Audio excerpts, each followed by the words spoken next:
The reason why, even after getting laid off, I knew that I wanted to stay in space is because how much freedom that I got, and I knew that the opportunities being in tech was going to be endless for everyone that's part of it.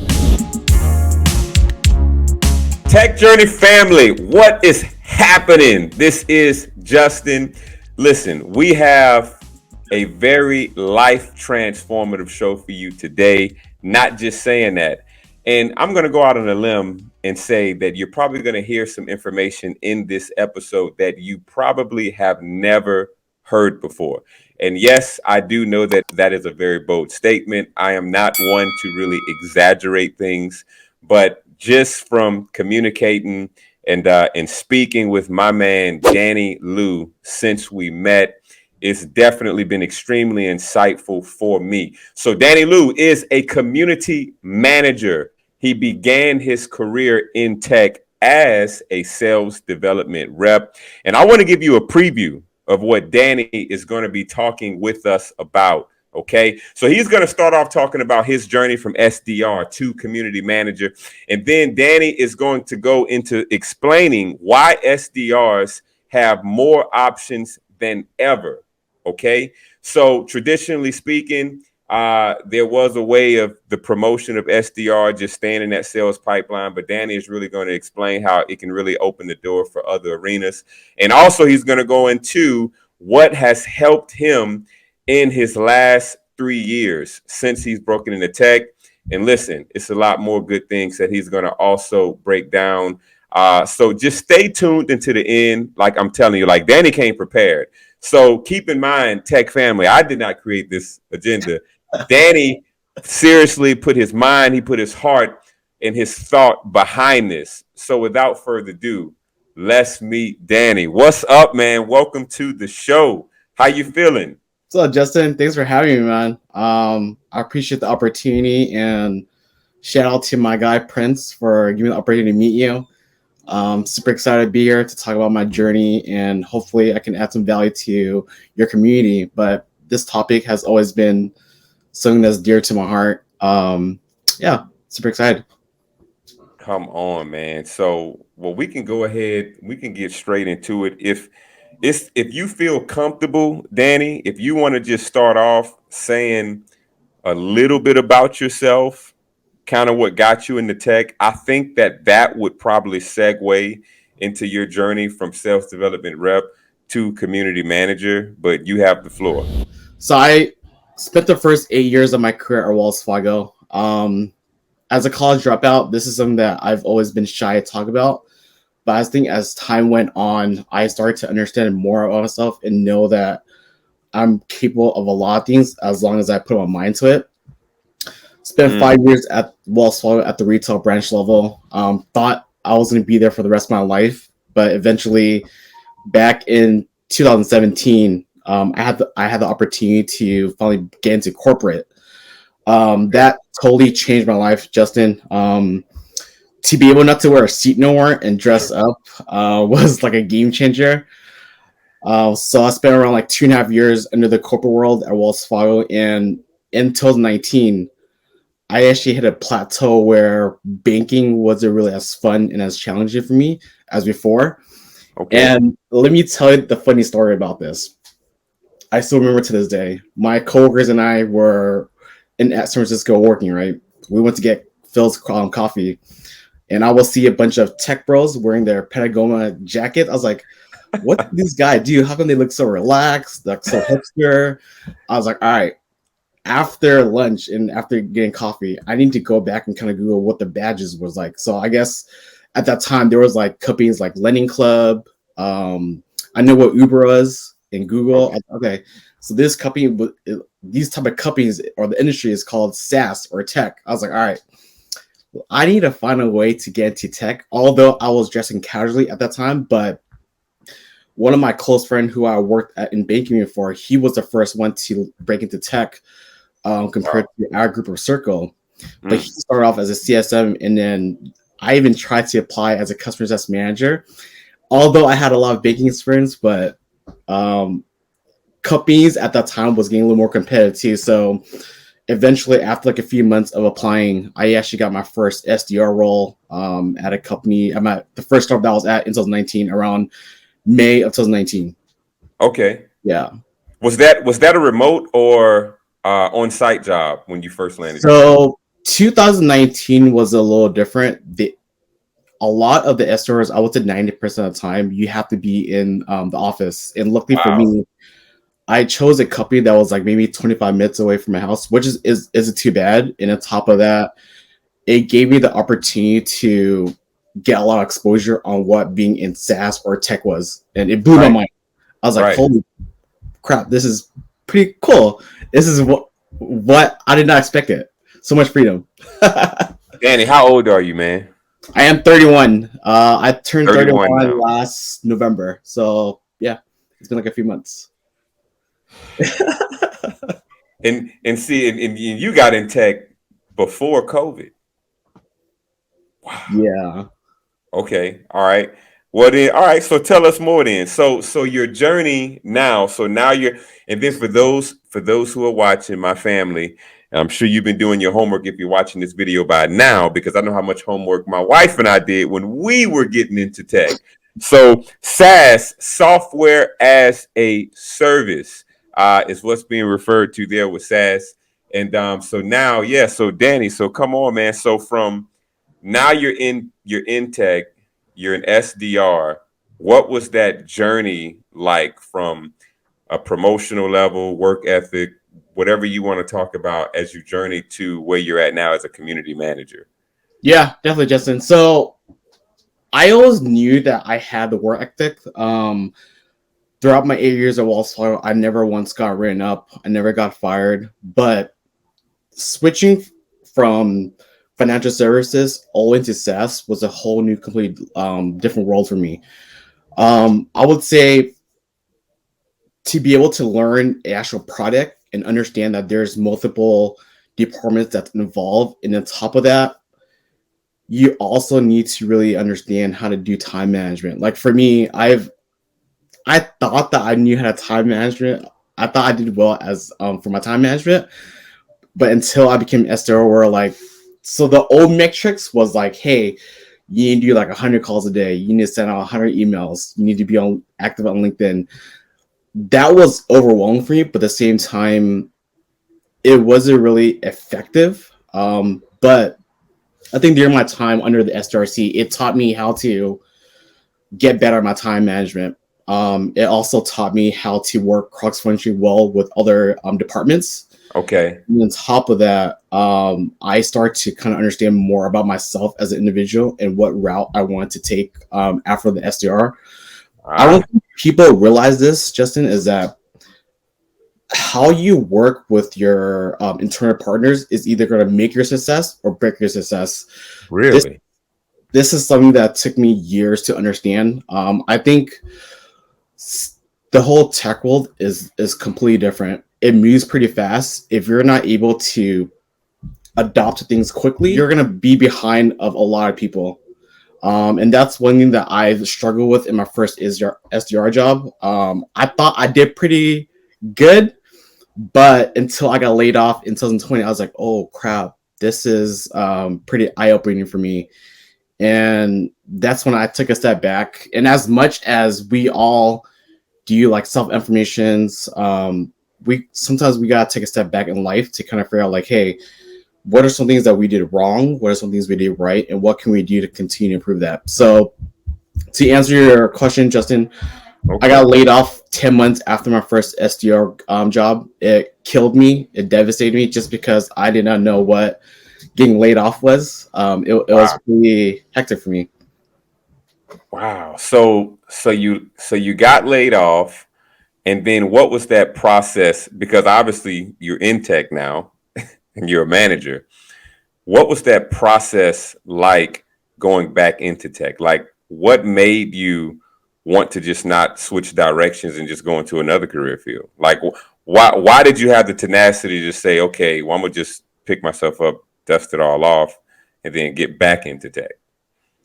The reason why, even after getting laid off, I knew that I wanted to stay in this space is because how much freedom that I got, and I knew that the opportunities being in tech was going to be endless for everyone that's part of it. I think ever since I got laid off, like the way that I do things now is so much different compared to I did when I first became an SDR. Like,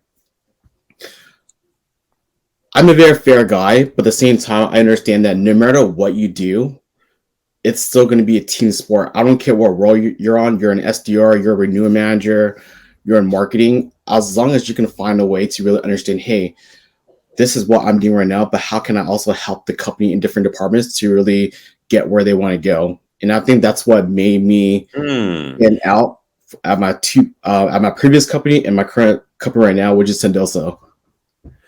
Go a little more into that, what you said. So as an SDR, you said that your mindset that you had was to figure out how to help other departments get to where they needed to go. That sounds like a very, how can I put it?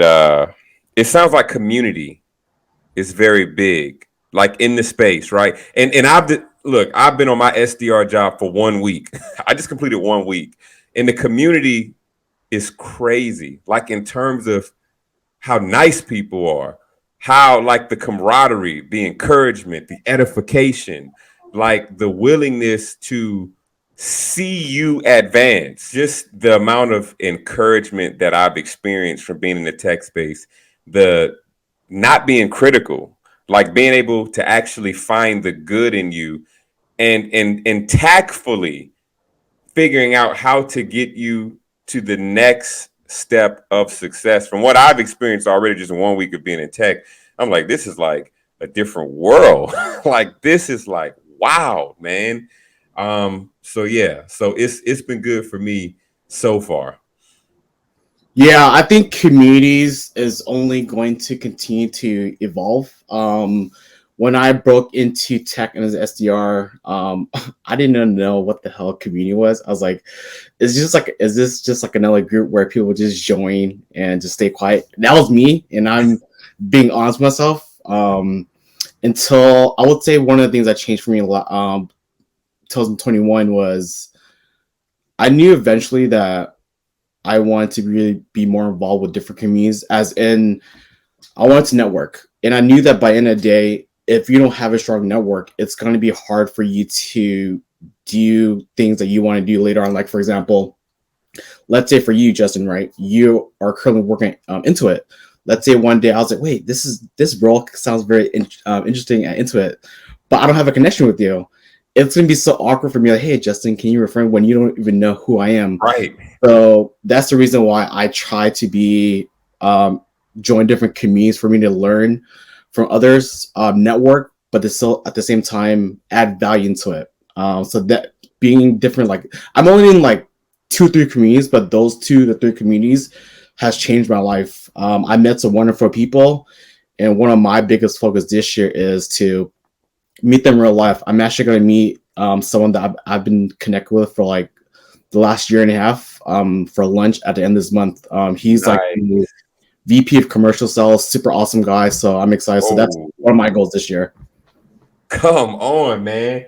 So, all right. So jump into this part because I know that this is on our agenda. So one thing that I know you plan on talking about is why community is only going to get bigger and bigger, and why LinkedIn is your best friend.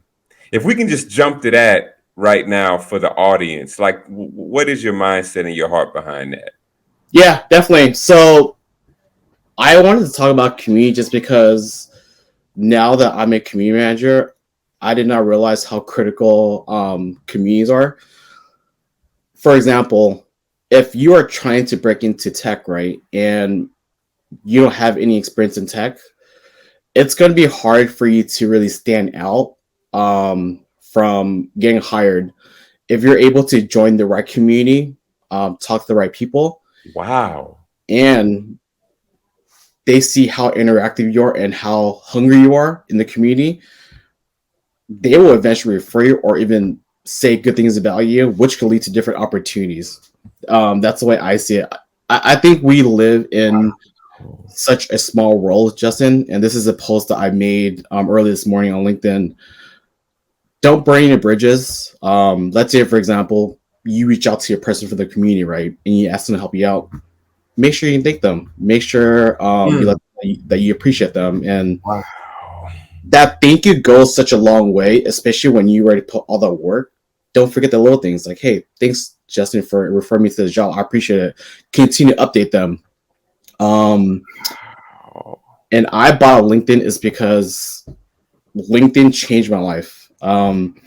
I became super active on LinkedIn, I would say starting of last year, but it, everyone that I had met, interacted with, and overall just the community, everyone is super cool. By the end of the day, as long as you're not bashing anyone, you're not trolling anyone, you're constantly just posting or interacting with the community, those relationships, even if it's just like a simple comment or like a simple encouragement, it's gonna pay off in the long run. The way that I think right now is, back then it was more short term. Now it's like, all right, how do I really just be myself on LinkedIn, continue to build those relationships, load by load every day, and have fun with it. So you said something. So tech family, this is gold. Now, so I'm gonna say this as an example of what you just said in terms of being in the community, showing your hunger, and then you can be in a situation where somebody refer you. So recently, a recruiter wrote me on LinkedIn and basically told me that they're about to start interviewing with this major tech company and asked me to basically show him some people. And so now I'm thinking, okay, and like you said, I'm not just going to send anybody to him, right? I'm thinking of all of the people who I've met with, and I'm thinking about who stood out to me. So now I'm going to go back through my emails, and I did. And I actually sent him some people. Somebody wrote me, I think yesterday, that they actually made it through the screening with him and actually interviewed with this tech company on yesterday. But that's just an example, but that's all community, because I'm in the community with a lot of these people through the tech school that I went through with Course Careers, and I talk to people outside of Course Careers. So it's like, but yeah, that's just a, and that's not even like no business move. Like I wasn't even thinking about it. It's just this recruiter who knows me contacted me, and I'm like, oh, cool. So I just figure out who I'm connected to, and then see who stands out. So yeah, bro, that's powerful, man. It's also because I'm sure that you made a good impression on them too, Justin. I don't think people realize that first impressions everything. How you respond on a message, how you respond on LinkedIn, just the, I thought people can kind of like feel it even through like a Zoom chat or like even like a message. If someone reached out to me and I only said one or two words, it's obviously that I did not really make a good impression, and they probably feel the same way too. I just feel like perception is reality. If I'm putting effort into talking to someone and they're like give me like a few response, like couple words response, all right, maybe I'll back off for now. Then, yeah, Right, but right. So, tech family, what y'all think so far? Leave a comment. The value in community. Can you touch a little bit more on how you believe that community is gonna become even a larger influence, like in the workspace, in the tech space? Just touch on like where do you see it? Where do you see it heading? But first, if we can hold that thought, just let us know, Danny, what exactly is your role as a community manager? What do you yeah, do? definitely. So, as a community manager at Sendoso, I work very closely with all of our champions at Sendoso. So, I work closely with our sales team, marketing team, and customer success. I'm My director and I, we have our own Slack channel with all of our champions in, there. We give them content. We make sure that we're their first point of contact, and we're just consistently having them connect with a bunch of other marketers to make sure that they feel value in the community. Got you. I got you. So you connect people who are within your organization with other people in the same role to make sure that they're receiving, additional knowledge, information, camaraderie, relationship. That makes sense now. So now I'm thinking about the culture of Intuit. I'm like, why are they so good? Maybe it's like people behind the scenes, like that are in your position, that's making sure that the community is like flowing and interacting in the right way. That seems like a really cool role. That really does. Wouldn't this be cool, Justin? Let's say, for example, down the road, right after your SDR role, and Intuit leadership be like, hey, Justin, do you want to run our Intuit community where you get to spend more time with your top customers and just interact with them, provide them content, making sure that you're keeping them happy. And this is one of the reasons why I love my role so much. I actually just came back from a customer event that we just hosted. I was able to see most of our we like to call them super senders.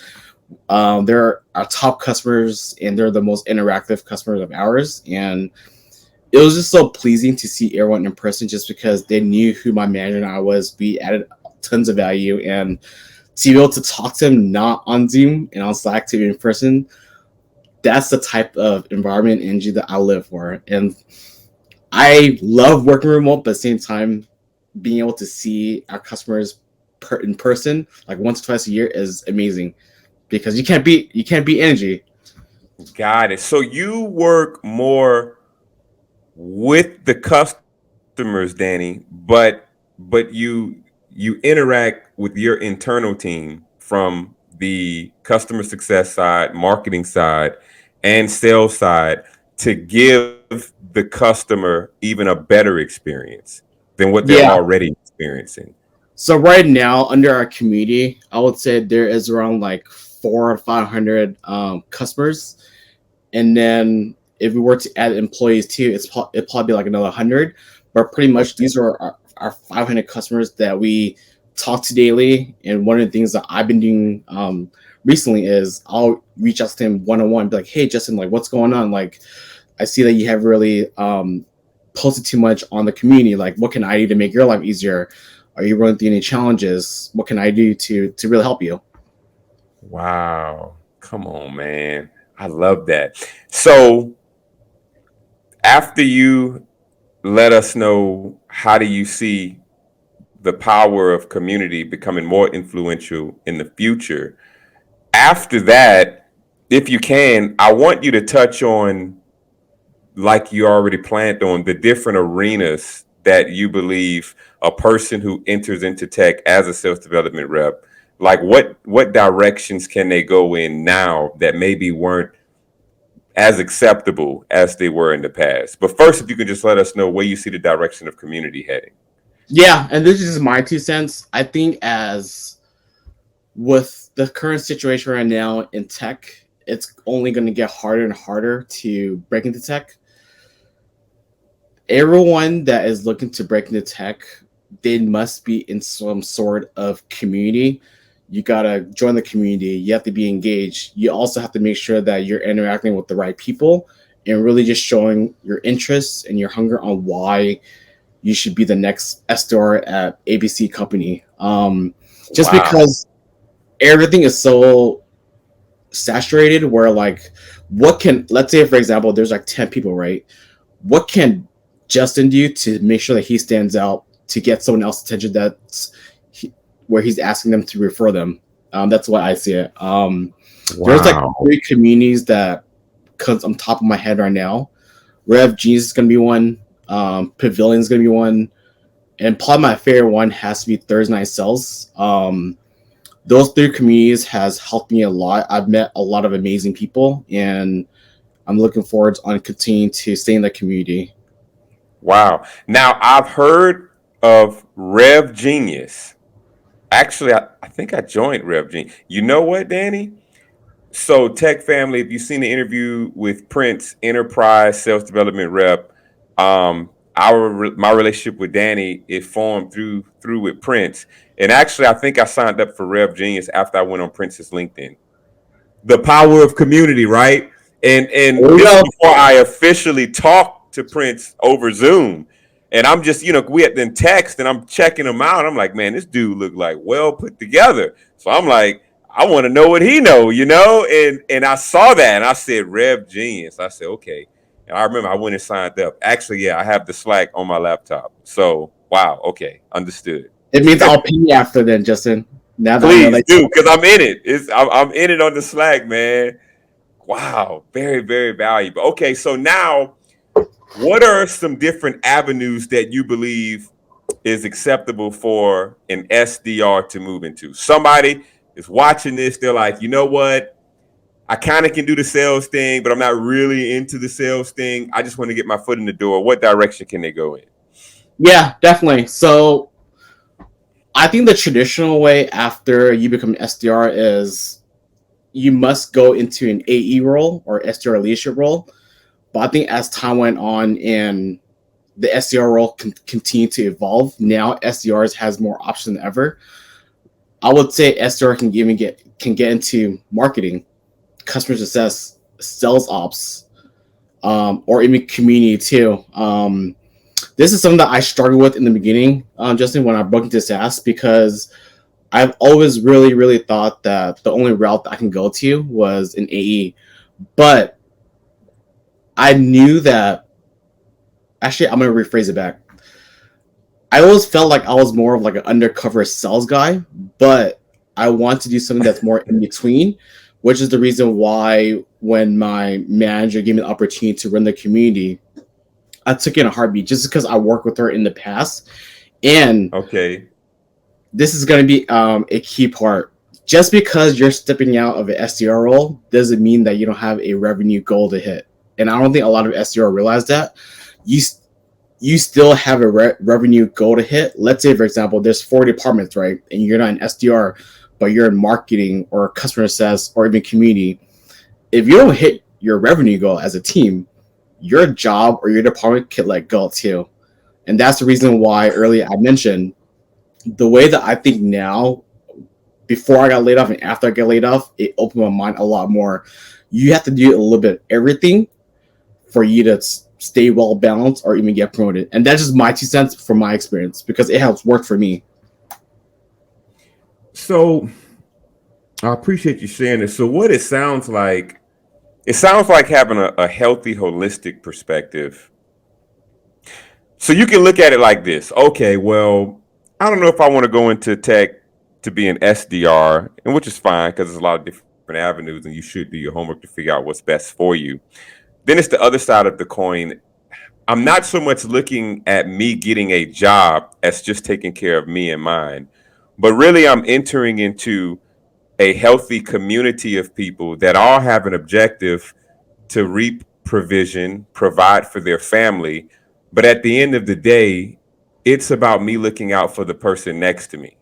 And if I can just have a mind that I'm not just getting a job, I'm looking out for the person next to me. I'm entering this community, and together we're gonna like kill objectives, kill quotas, like provide this second to none experience to our customers. And at the end of the day, we all gonna have revenue and make money. But like I'm not looking at it like, oh, I'm just trying to sell this product, right? Because that's perspective, man. Like that's business. That's entrepreneuring, really. I mean, that's what I've experienced a lot just from gaining that entrepreneurial mindset, and being more healthy. Gosh, I want to get into something, Danny. So this provoked the thought. I don't even know if this is on the agenda, man.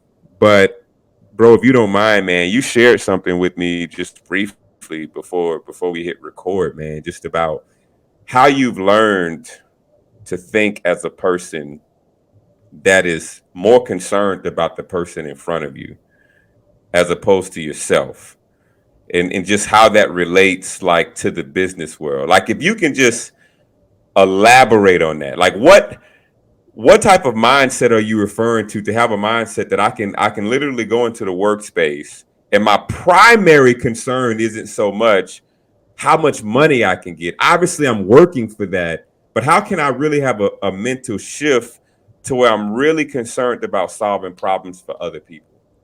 Yeah, definitely. So I actually got laid off from my first SDR role in 2019. When I got laid off, Justin, I didn't know why did I get laid off. I was devastated, and I just had to take a step back. And I think right when I got hired again in 2021, that's when I realized that ego is going to be the death of all of us. I always thought that I was the best SDR in the world. I was always right. And I didn't really know what working cross functionally is until I got into my previous startup. But pretty much what I'm trying to say is the moment that you can start accepting yourself who you are as an individual, that's when everything will come together. Now, when I look at myself in the mirror, it's easier for me to accept my flaws because we're all human beings. Nobody's perfect, but as long as each day we can look for different ways to improve, everything is gonna start coming to pieces. It's like a wheel of life, right? You improve. There's, let's say for example, there's like spiritual, personal. If you can work one of each every day, even like 10% or 1% of it, you'll start to see things come together. And I didn't know this. It took me, I'm 31 now. It took me like what, 29, 30 years for me to realize it. It was definitely an interesting time. So I want to just highlight something you said, Danny, because this is simple, but it's one of those things that naturally a person don't want to grab out as gold. So you said no matter what category of your life that you need to work on, even if you're just working on getting better 10%, you work on one section each day, whether it's spiritual, your mental health, your physical health, your professional side, your skill set. So now that brings the question, because I know what kind of mindset I have now as opposed to what I've had in the previous season in life. That means, Danny, that I have to actively make a decision to block out time in my day to just say, I am about to work on this specific area. So like I learned Final Cut editing. So like my channel, I went from editing on my phone to learning Final. I had never touched Final Cut a day in my life. I had to make a conscious decision. Hey, I'm going to block out 2 hours today. I'm going to block out 3 hours today. And then I'm going to go back to like my regular routine of life. But like if a person never makes a conscious decision to improve in an area in their life, then they leave it up to like chance, which none of us, want to rely on that, right? But no, man, I think that that's so valuable about what you said, Danny. Is it because I know we've hit basically the agenda in terms of like how we were flowing, man. Is it anything that I missed that you want to cover right now, just to talk to the community about who's watching? Yeah, definitely. So one of the last things that I would like to cover is for any future SDRs or any SDRs right now who are feeling stuck in the role, just know that you're not stuck in your role. Being an SDR is super valuable to the company. Sometimes you just have to take a step back, enjoy the process as much as the process sometimes might be long. And this is something that I personally had issues with in the past. I'm like, darn it, I'm an SDR, but I want to get promoted to the next role. That promotion will come, but the three tips that I would provide any future SDRs or any SDRs that's watching right now is always keep that on the back of your mind. But in order for you to get to the next step or kind of figure out what do you enjoy doing after the SDR role, crush your current role right now. Make sure you do it well and promote your wins to your current manager. The second thing that I'll even do is start talking to people in different departments within your organization. Take on side projects. I think taking on side projects has helped me a lot in the last 2 years, because you're showing initiative, you're showing leadership. Hey, I can do my job I can do my job well right now, but still take initiative on different projects for me to really expand my knowledge. I think people don't understand the extra step when you ask other departments, hey, Justin, do you have any side projects for me to learn from you? That makes such a huge difference, and that's going to make you stand out. Because think of this. Let's say, for example, you and I are in leadership right now, right? And there's 5 employees on the floor. you and I are most likely going to be talking to. You and I are most likely going to be talking about the one who's going the extra mile, which is going to be person A. And when it's time to promote, although it might not be within the same team, but they can be like, hey, let's go ahead and what do you think of Danny for this particular role? Because the personality, the way that he's been showing initiative, it's just a really, it sounds extra work, but just know that if you can continue to play the long-term game, it's going to pay off. The last thing I'll even do is use your network on LinkedIn. Engage with people, post on LinkedIn, share your thoughts. The way that I see it now is by the end of the day, as long as you're not bashing anyone, trolling anyone, you're just having fun with it, you'd be surprised on how much wonderful people you meet on LinkedIn and how you can build that relationship for the future. Yeah, you said a mouthful, Danny. And bro, what you're saying, it just makes so much sense on a very basic level of thought. I think sometimes we over rationalize and we just like make things super deep.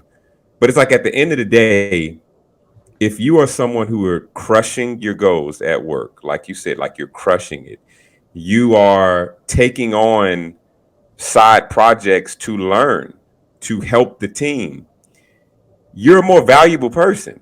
Like at the end of the day, right? And at the end of the day, as an employer or as someone who leads an organization, like I want people around me on my team that are going to help us move in the right direction.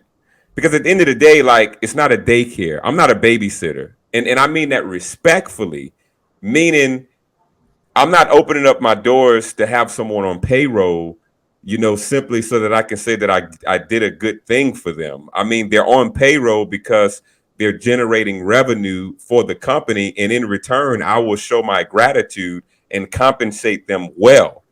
And I think that that is another beauty of being in the tech space. And I can't speak for other roles, and I'm sure you can, but I know at least on the sales side, you're compensated from doing well. Like you're not just an hourly worker. Like the better you do, the more you're actually compensated. And I think that that's a generous gesture of being a part of the tech space. And Danny, one we thing had that, sorry, I didn't mean to argue, Justin. And one last thing that I like to add is, even if you hit your numbers, that's not enough. I think tech is getting so saturated where you have to do different things for you to stand out in front of your manager, and after your manager will talk to other managers. And this is just reality, right? Like, let's say, for example, there's two people. Person A is hitting numbers, but they're really hard to work with. That's going to be a little red flag compared to person B, who is hitting the numbers, but they're super interactive with other departments, and they're doing those extra little things to help the company get to the next further. Because by the end of the day, right, we all work for the same company. We have the same goal, but I would choose someone who is super easy to work with and goes the extra mile than someone who just hits the numbers and just care about themselves. Yes, we're all individuals. We all should care about ourselves, but at the same time, just that little extra things that you do daily helps a lot too. And to piggyback to what I said earlier, how you work with your team, especially cross-running partners, is either going to make your success or break your success. If you're super hard to work with, by the time it's that promotion, I don't know. And it's just for me, speaking from my experience, just because the last couple of years has taught me a lot. Yeah. Tech family, I know y'all been paying attention. This is value. And I'm going to say this from me personally. Danny, you added value to my life that I'm going to apply on my job, like literally when I go back to work on Monday. Like for sure. I mean, like the things that was said in this interview is something for me to go back and watch and just take in. And look, and just to bring perspective, tech family, and I know you have this perspective, but when I say like value is added to my life from watching this content, like I'm not just consuming this conversation, But I know that when I apply this, this will lead to success in the workspace. This will lead to promotion on my job. And this will lead to me being in a position where I can actually teach the people around me more on how to better themselves. And at the end of the day, all of this will bring more revenue, like into my family's life, all from not just listening to something, but respecting the person in front of me enough to like really take in and process what you're saying and then apply that, man. So I appreciate it. Danny, anything else you want to leave before we end? It's up to you. Yeah, that's it. I appreciate you giving me the opportunity to be on your journey too, Justin. This is super awesome to be part of you and your wife's show, and hopefully everyone that's listening, hopefully I was able to add some value. But I spoke from the bottom of my heart. By the end of the day, there's no rainbows or sunshine.